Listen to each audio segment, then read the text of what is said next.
तो ये है पार्ट 13 IBO3 का भारत का विदेशी व्यापार के इंपॉर्टेंट क्वेश्चन एंड आंसर। तो पहला प्रश्न है, सार्क तथा सफ्टा के उद्देश्य क्या है? भारत सार्क की संभावनाओं की मूल्यांकन कीजिए। What are the objective of SAARC and SAFTA? Evaluate the prospectus of India SAARC trade. तो इस प्रश्न में सबसे पहले पूछा है कि सार्क और सफ्टा के उद्देश्य बताने हैं और भारत में सार्क का उपयोग सफल है क्या, ये बताना है। सबसे पहले हमको सार्क और सफ्टा का मतलब पता होना चाहिए।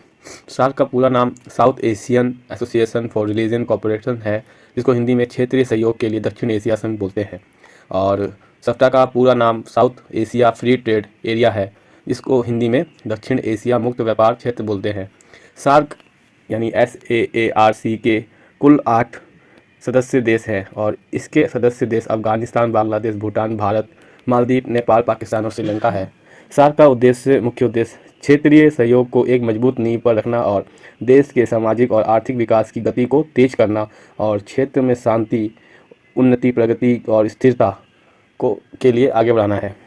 सिमिलरली साफ्टा साफ्टा 6 जनवरी 2004 को इस्लामाबाद, पाकिस्तान में 12वें सार्क शिखर सम्मेलन में हुआ था। एक समझौता था। ये दक्षिण एशिया में सबसे कम विकसित देशों जैसे कि नेपाल, भूटान, बांग्लादेश, अफगानिस्तान और मालदीव है। सफ्टा का उद्देश्य माध्यम और दीर्घकालीन अनुबंधों जैसे देशों के बीच सामान्य अनुबंध को प्रोत्साहित और उन्नत करना, उठाना और राज्य द्वारा संचालित व्यापार, विशिष्ट उत्पादों आदि के संबंध में आपूर्ति और आयात आश्वासन से जुड़े अनुबंधों को संचालन करना है। तो चलिए अब आंसर भी पढ़ लेते हैं। सार्क के उद्देश्य दक्षिण एशिया क्षेत्र में सम्मिलित 7 देश जैसे भारत, पाकिस्तान, भूटान, बांग्लादेश, नेपाल, श्रीलंका और मालदीव, अब 8 हो गए हैं। ये देश आकार और आर्थिक विकास स्तरों में विभिन्न होने के साथ साथ अपनी राजनीतिक संरचना और आर्थिक उद्देश्य में भी विभिन्न है। इन देशों की ना तो प्रति व्यक्ति आय समान है और ना ही औद्योगिकी कृषि विभाग में वृद्धि दर समान है, परंतु ये देश भौगोलिक समीपाता, ऐतिहासिक अनुभव और भाषा, कला, संस्कृति व धर्म के बंधन की दृष्टि से भी अलग हैं। प्रादेशिक संगठन के देशों जैसे यूरोपियन संघ और एशियन से कहीं अधिक समीप है। इसके अतिरिक्त इन देशों की आर्थिक एवं सामाजिक समस्याएं भी प्राय एक समान हैं, जिन समस्याओं में देश का तीव्र आर्थिक विकास, गरीबी, अशिक्षा, कुपोषण और बेरोजगारी आदि शामिल है। इन चुनौतियों में जनसंख्या और प्राकृतिक संसाधनों का निरंतर कमी भी शामिल है। अतः इन कारकों ने इन देशों को एक पृथक प्रादेशिक पहचान प्रदान करने के साथ साथ इन देशों को एक प्रभावी सामूहिक प्रतिवेदन हेतु प्रोत्साहित किया, जिसके फलस्वरूप दिसंबर 1985 में ढाका में दक्षिण एशिया संघ सार्क की स्थापना का नेतृत्व किया गया। सार्क का सुझाव 1980 में बांग्लादेश के तत्कालीन राष्ट्रपति का था। इसे विदेशी कार्यालय स्तर पर परामर्श संभावनाओं की श्रृंखला के रूप में स्वीकृति भी प्राप्त हुई। 1 अप्रैल 1981 को कोलंबो, श्रीलंका में 8 देश के विदेशी सचिवों की प्रथम सभा हुई, जिसने क्षेत्रीय सहयोग हेतु एक मंच तैयार किया। इसके पश्चात सभाओं की एक श्रृंखला संपन्न हुई। नेपाल, काठमांडू, नवंबर 1981, पाकिस्तान, इस्लामाबाद, अगस्त 1982, बांग्लादेश, ढाका, मार्च 1983 और भारत, दिल्ली, जुलाई 1983, जो प्रादेशिक सहयोग हेतु मजबूत आधार साबित हुए। जब दक्षिण एशियाई विदेश मंत्री अगस्त 1983 में नई दिल्ली में मिले और एक उद्घोषणा पर हस्ताक्षर भी किए। ये उद्घोषणा प्रादेशिक सहयोग हेतु एक मील का पत्थर पर सम्मिलित हुई, जिसमें निम्नलिखित उद्देश्य थे। पहला उद्देश्य था दक्षिण एशिया के लोगों का कल्याण और जीवन स्तर में सुधार, आर्थिक वृद्धि को बढ़ावा, आर्थिक, सामाजिक, सांस्कृतिक, प्रौद्योगिकी और विज्ञान के क्षेत्र में क्रियात्मक सहयोग और परस्पर सहायता प्रदान करना, अंतर्राष्ट्रीय कार्यक्रमों में अपने मध्य और अन्य विकासशील देशों के साथ सहयोग का सुदृढ़ करना, दक्षिण एशिया देश के मध्य सामूहिक आत्मनिर्भरता को सुदृढ़, मजबूत और प्रोत्साहन करना, अन्य विकासशील देशों के साथ सहयोग को सुदृढ़ करना, मतलब मजबूत करना या खड़ा करना, परस्पर सहयोग, विश्वास, समझ और एक दूसरे की समस्याओं के मूल्यांकन को योगदान करना, अंतर्राष्ट्रीय और प्रादेशिक संगठनों के साथ सहयोग करना। सफ्टा का निर्माण और सफ्टा की और यात्रा। वर्तमान में विश्व अर्थव्यवस्था संचारात्मक परिवर्तन की ओर अग्रसर है। इन परिवर्तनों में भूमंडलीय आत्मनिर्भरता के आर्थिक कारकों की गतिशीलता और प्रादेशिक बाजारों में समन्वय शामिल है। इन परिवर्तनों के वर्तमान चरण को सर्वप्रथम आंतरिक उद्योग व्यापार के आधार पर उत्पादन के वैश्वीकरण द्वारा परिलक्षित किया गया, विशेष रूप से अंतर फार्म व्यापार द्वारा ट्रांसनेशनल कॉरपोरेशन के मध्य परिवर्तन जारी है। वैश्वीकरण भूमंडलीय फार्मों की महत्ता का नेतृत्व लीडरशिप करते हुए वैश्विक प्रतियोगिता को प्रदर्शित करता है और कच्चे माल में के स्रोत, उत्पादन चरणों का विभाजन और उत्पादन प्रक्रिया के साथ साथ उत्पादों का वितरण आदि मुद्दों पर निर्णय लेने हेतु संपूर्ण विश्व को अपना बाजार मानता है। इस दिशा में मुक्त व्यापार क्षेत्र प्राय पूर्वाधिकार व्यापार क्षेत्र में पूर्णतः भिन्न है, क्योंकि सफ्टा ने सदस्य देशों ने लिए व्यापार के नए द्वारा खोले हैं और 8 देश में माल की सीमित सूची का विनिमय किया गया, जिस पर वह कुछ शुल्क कटौती प्रदान करते हैं। इस पद्धति में विभिन्न देशों की पद्धतियां में समन्वय के स्थान पर प्रत्येक देश द्वारा अपने शुल्क व गैर प्रशुल्क पद्धति में प्रभुत्व की स्थापना शामिल है, जबकि एक मुक्त व्यापार क्षेत्र का अर्थ है कि सभी कस्टम अवरोधों की समाप्ति, जितने भी ड्यूटी टैक्स हैं सबको खत्म करना। परंतु इसमें कई समस्या भी देखने को होंगी, जैसे भारत में इस्पात पर शुल्क 10% और पाकिस्तान में 20%। तो कोई भी देश पाकिस्तान से प्रत्यक्ष रूप से इस्पात का आयात नहीं करेगा, नेचुरल है। अतः क्षेत्र में प्रचलित सबसे कम आयात प्रशुल्क दर केवल यातायात लागतों के कारण कुछ अंतरों के साथ सभी सदस्य देशों की आयात शुल्क दर बन जाएगी। तो सदस्य देशों के मध्य समान बाहरी शुल्क दर पर सहमति अच्छा उपयुक्त विकल्प है। परंतु क्षेत्र के अंदर और बाहर दोनों के कई अर्थशास्त्रियों ने पूर्व अधिकार व्यापार क्षेत्र से मुक्त व्यापार क्षेत्र की यात्रा के संबंध में शंका प्रकट की है, जो सार्क क्षेत्र के सदस्य देश के समक्ष प्रस्तुत होने वाले आर्थिक व राजनीतिक अवरोधों के संबंध में उनके अनुभव पर आधारित है। वास्तव में विश्व के कई हिस्सों में प्रादेशिक आर्थिक सहयोग से संबंधित ऐतिहासिक अनुभव यह दर्शाता है कि एक समूह के मध्य पूर्व अधिकार व्यापार व्यवस्था मुक्त व्यापार क्षेत्र के निर्माण की पहली सीढ़ी है, जो बाद में आर्थिक सहयोग के उच्च स्तरों का नेतृत्व करेगी। तो सफ्टा के संदर्भ में यह अनुमान है कि सार्क मुक्त व्यापार क्षेत्र की आधारशिला की भांति है।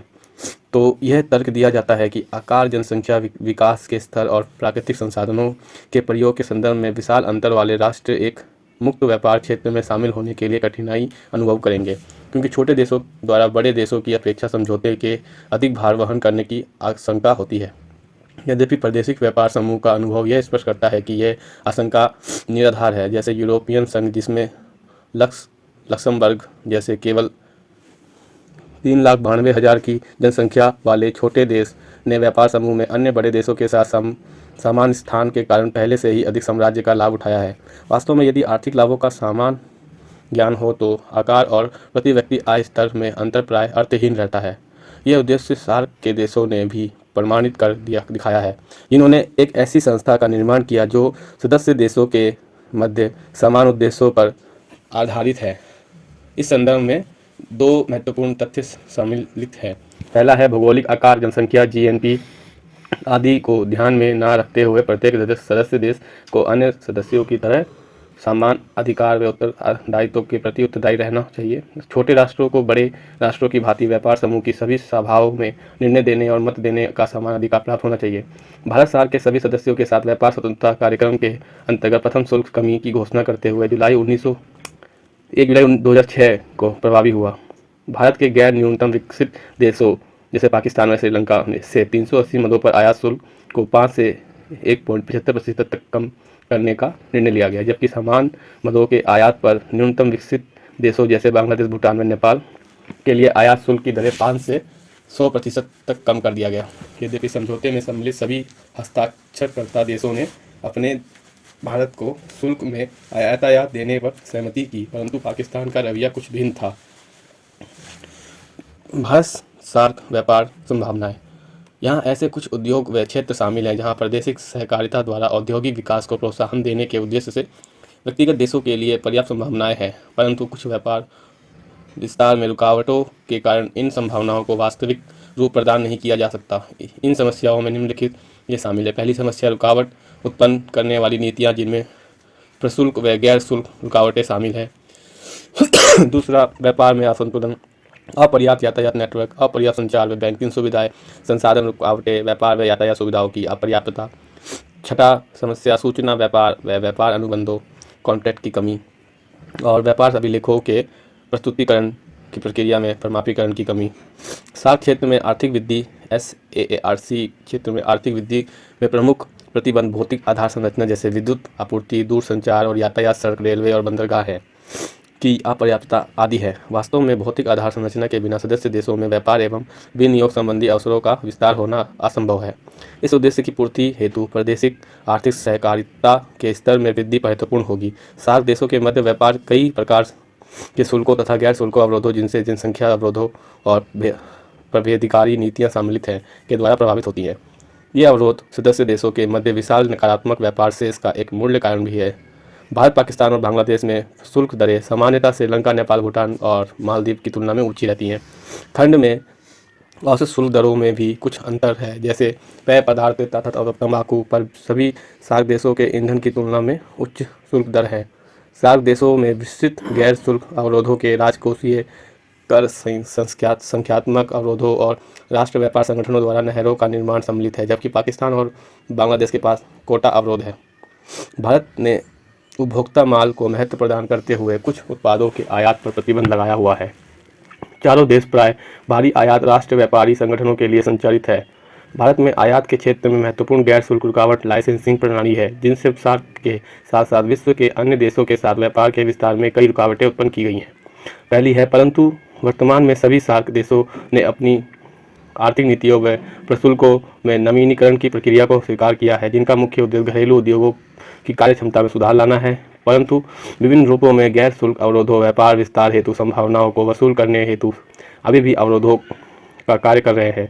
बांग्लादेश ने सभी उत्पादों जैसे गैर एलसीडी और एलसीडीज दोनों के संबंध में 10% प्रशुल्क पूर्व अधिकार प्रस्तुत किया है, जबकि भूटान ने 10 से 15% तक का शुल्क पूर्व अधिकार प्रस्तुत किया है।